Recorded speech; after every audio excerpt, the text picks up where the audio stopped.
Hello, good afternoon. This is Myesha Marie coming to do our reading the Bible together.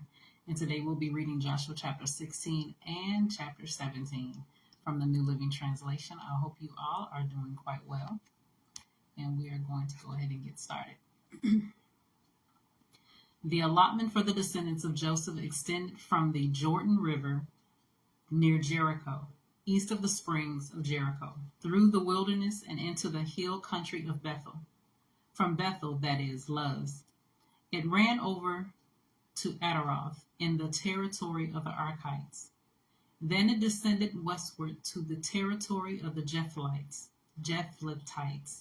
as far as lower Beth Horon, then to Gezer, and over to the Mediterranean Sea. This was the homeland allocated to the families of Joseph's sons, Manasseh and Ephraim. The following territory was given to the clans of the tribe of Ephraim. The boundary of their homeland began at Ataroth Adar in the east. From there it ran to upper Beth Horon, then on to the Mediterranean Sea. From Mikmethath on the north, the boundary curved eastward past Tanath, Shiloh, to the east of Janoah.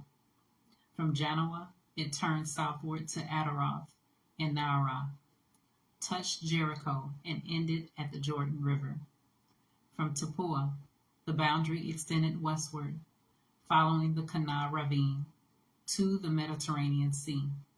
This is the homeland allocated to the clans of the tribe of Ephraim. In addition, some towns with their surrounding villages in the territory allocated to the half-tribe of Manasseh were set aside for the tribe of Ephraim.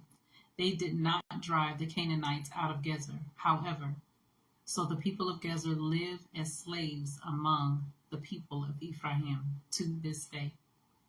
And that was Joshua chapter 16, now chapter 17. The next allotment of land was given to the half-tribe of Manasseh, the descendants of Joseph's older son. Machir, the firstborn of Manasseh, was the father of Gilead. Because his descendants were experienced soldiers, the regions of Gilead and Bashan on the east side of the Jordan had already been given to them. So the allotment on the west side of the Jordan was for the remaining families within the clans of the tribe of Manasseh: Abiezer, Helek, Asriel, Shechem, Hephar, and Shemida. These clans represent the male descendants of Manasseh, son of Joseph. However, Zelophehad, a descendant of Hephor, son of Gilead, son of Machir, son of Manasseh, had no sons. He had only daughters, whose names were Mahlah, Noah, Agla, Milcah, and Tirzah. These women came to Eleazar the priest, Joshua, son of Nun, and the Israelite leaders and said, "The Lord commanded Moses to give us a grant of land along with the men of our tribe." So Joshua gave them a grant of land along with their uncles, as the Lord had commanded. As a result, Manasseh's total allocation came to 10 parcels of land, in addition to the land of Gilead and Bashan across the Jordan River. Because the female descendants of Manasseh received a grant of land along with the male descendants, the land of Gilead was given to the rest of the male descendants of Manasseh.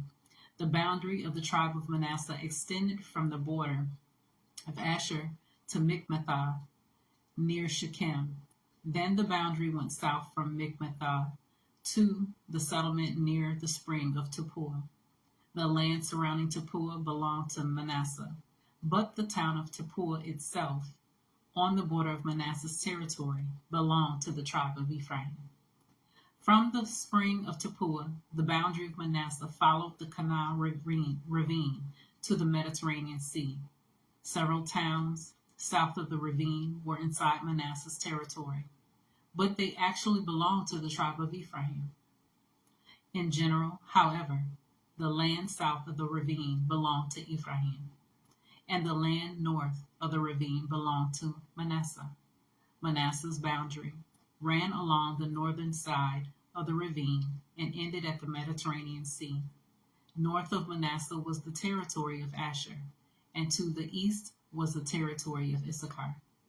The following towns within the territory of Issachar and Asher, however, were given to Manasseh: Beth-shan, Iblim, Dor, that is, Naphath Dor, Endor, Taanach, and Megiddo, each with their surrounding settlements. But the descendants of Manasseh were unable to occupy these towns because the Canaanites were determined to stay in that region. Later, however, when the Israelites became strong enough, they forced the Canaanites to work as slaves, but they did not drive them out of the land.